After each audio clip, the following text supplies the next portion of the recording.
edição do Direito em Foco. E a nossa pauta hoje é culpabilidade e vulnerabilidade.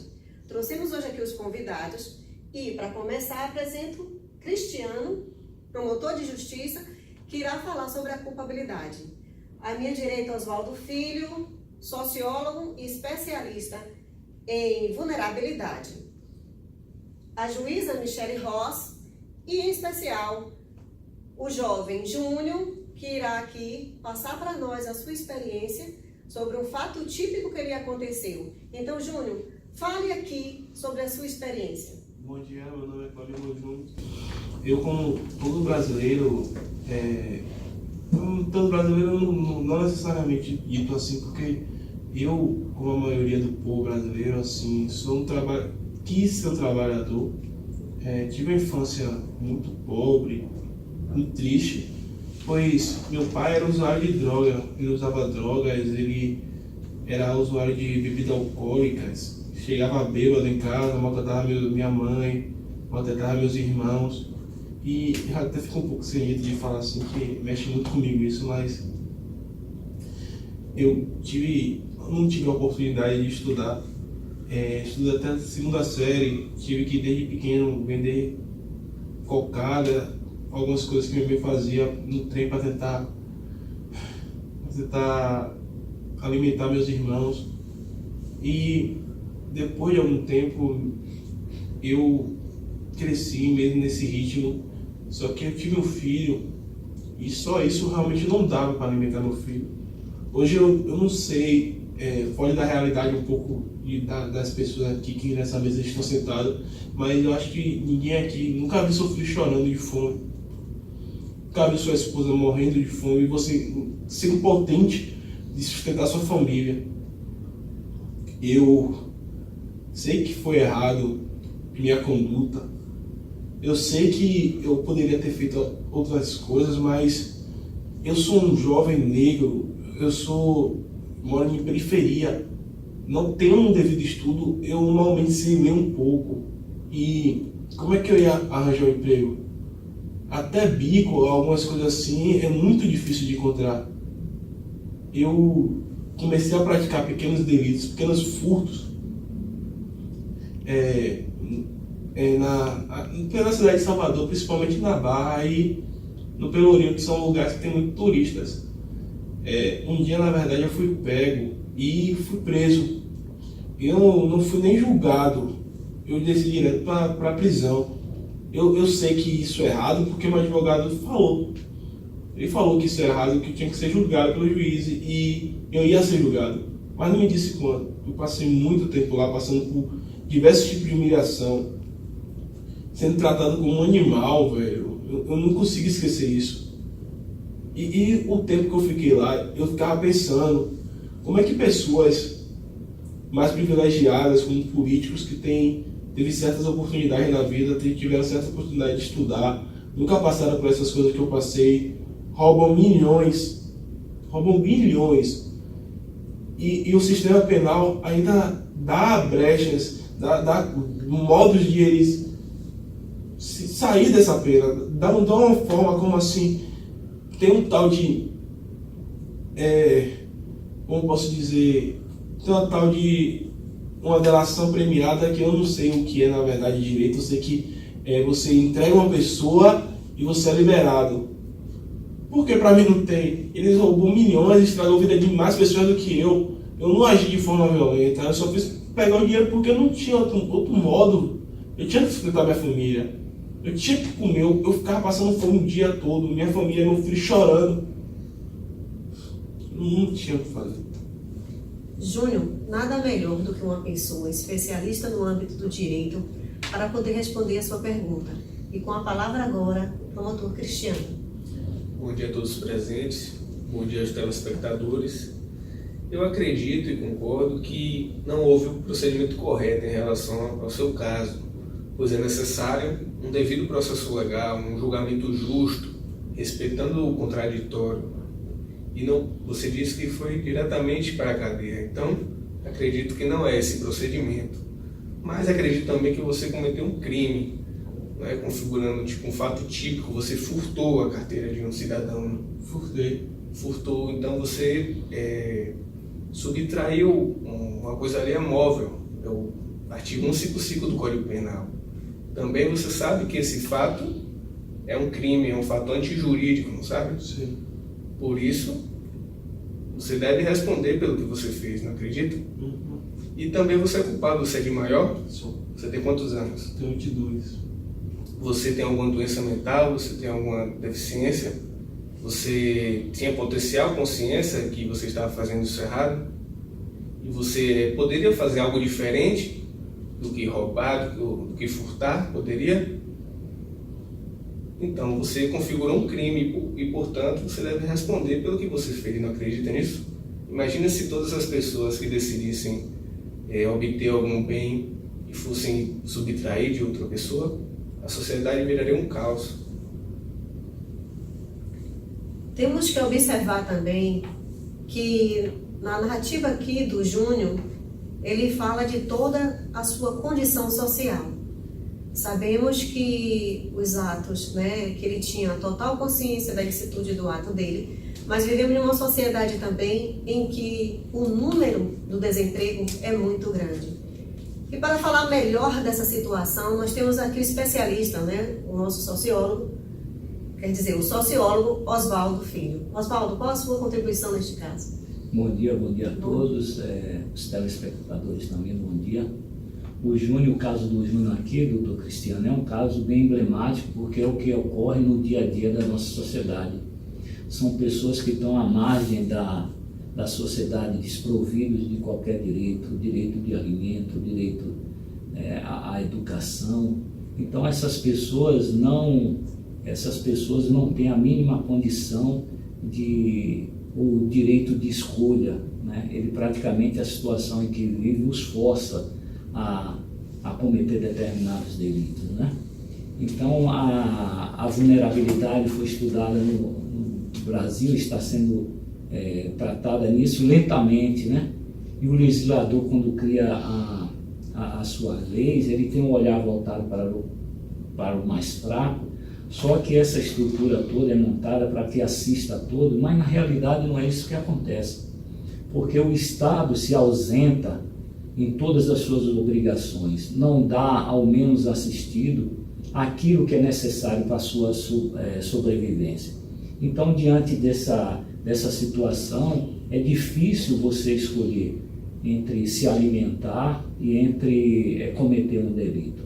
Então, é dessa maneira que eu coloco aqui, trago aqui a discussão e para a avaliação de vocês o caso da atriz Daniela Pérez, que nos anos 90 foi assassinada brutalmente, mas por ser sua mãe uma diretora de novela, de uma rede de TV de alcance muito grande, se mobilizou, e conseguiu fazer uma modificação na lei. Então isso aí nós temos agora aqui os dois casos extremos, de uma pessoa que está despossuída em todos os seus direitos, e outra que tem a possibilidade, porque tem educação, tem condição financeira, de acessar todos os meios necessários e mobilizar a sociedade para buscar uma modificação na lei para punir aquele que tirou a vida da sua filha. Então é nesse sentido que eu quero fazer aqui, abordar e trazer esse tema para maiores discussões. Ok, Oswaldo. Ainda, dando continuidade aqui à nossa discussão, eu gostaria que a juíza Micheline trouxesse para nós aqui, no âmbito do direito penal, uma discussão sobre o caso de Júnior. Boa tarde a todos. Meus cumprimentos aos telespectadores no recesso de seus lares. Veja bem, o direito penal é a última ratio. Ele é o Estado lança a mão do direito penal em último caso, quando os demais ramos não solucionam o caso concreto. Então, isso se dá ao respeito da dignidade da pessoa humana, previsto no 1º artigo, inciso 3º da Constituição Federal.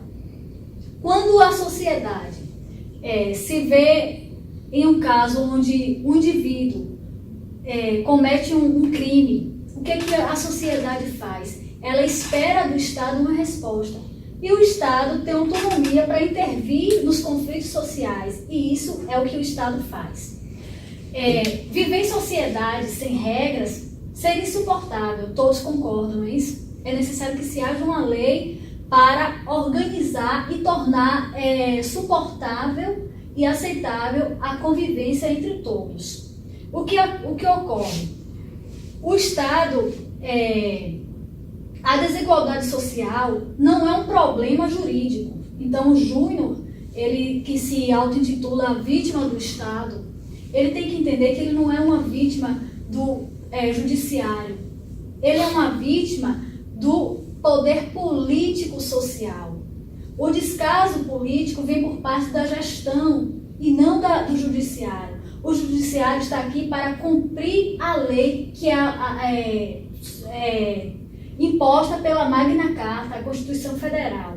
Se você observar, a população carcereira hoje, ela, em sua maioria, é economicamente fraca, economicamente pobre. Por que isso se dá? Será que o direito penal lança a mão apenas dos desprovidos? Não, isso quer dizer que a maioria da população brasileira é economicamente pobre. O ano passado, o IBGE divulgou que 50 milhões, para vocês terem ideia, 50 milhões de brasileiros vivem na margem da pobreza. Isso quer dizer que tem famílias inteiras vivendo com menos de R$400.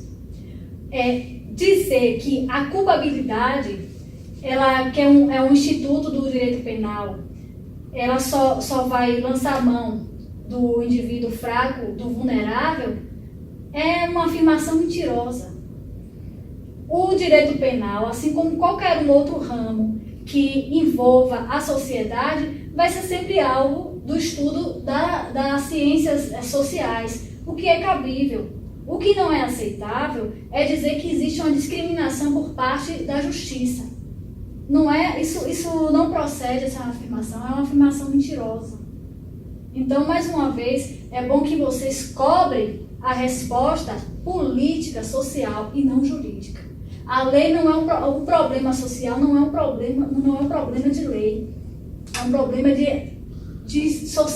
da sociedade que vive a uma margem, a uma falsa ilusão de que tudo que está na sociedade é problema da segurança pública. Mas quem é que promove a segurança pública? Quem é que promove o estudo? Quem é que promove a saúde? É a política, é a gestão política. É isso que vocês têm que ter essa consciência.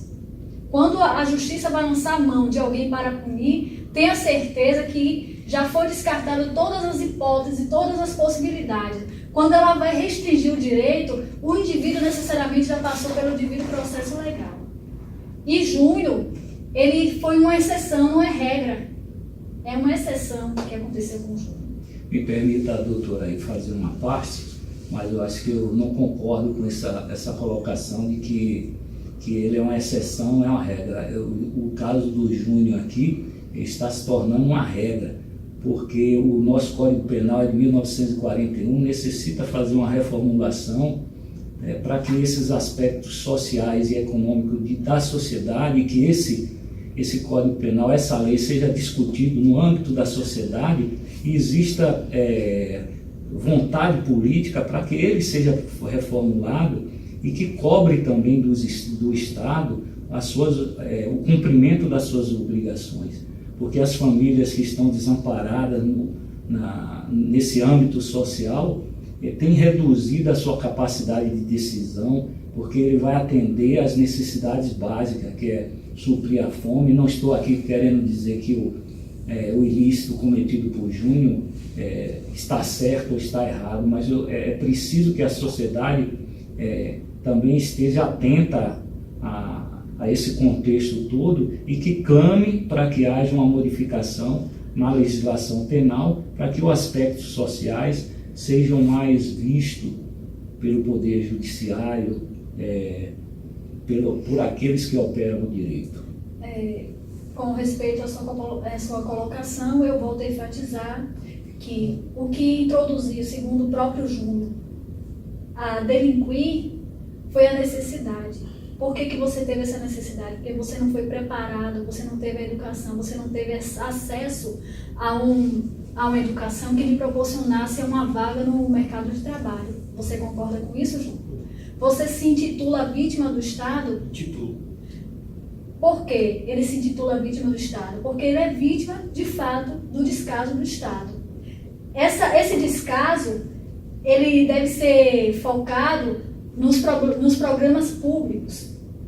Por que não se investe na educação? Por que não se investe na saúde? A violência é um produto da falta de educação, da falta de oportunidade. Mais uma vez, colocar a justiça como promotora do caos é absurda. É assim, é que o aspecto que eu queria colocar justamente não é esse, eu coloquei no sentido de dizer que a lei, essa que está aí, né, o Código Penal de 1941, ainda, e o processo penal no Brasil ainda permite muito recurso, onde é protelado o Júnior antes de ser condenado, ele passou meses na cadeia sofrendo humilhação, passando privações, mais do que ele já passava na sua própria vida diária. Então é nesse sentido que precisa ter esse olhar do Poder Judiciário, mais a sociedade como um todo, para que reveja esse código no sentido de que seja adequado às normas existentes para a situação, o contexto atual em que a gente vive. Não é possível a gente permitir que os advogados, usando os recursos que são inerentes ao seu trabalho, procrastinar processos aí por anos e anos a fio, enquanto que o que comete o ilícito fica esquecido no presídio, que às vezes não tinham nem que estar ali, enquanto não foi julgado. Então o devido processo geral, ao nosso ver, não está sendo cumprido nesse sentido. Bem, não podemos ver aqui hoje, nessa discussão aqui, é que, apesar de que temos o ordenamento jurídico, que lá no seu artigo 5º vem a discorrer sobre os direitos fundamentais, a garantia dos direitos fundamentais, onde diz que garante a igualdade para todos, o que podemos perceber hoje, não só no Brasil, mas de uma forma geral, é que na prática é totalmente diferente, pois esse direito não alcança a todos. Então, que os juristas brasileiros, os legisladores, o judiciário, todo esse contexto jurídico possa exercer o direito de fato e que o ordenamento jurídico venha a ser exercido realmente para todos. Eu quero agradecer aqui a vocês a presença de todos e muito obrigada.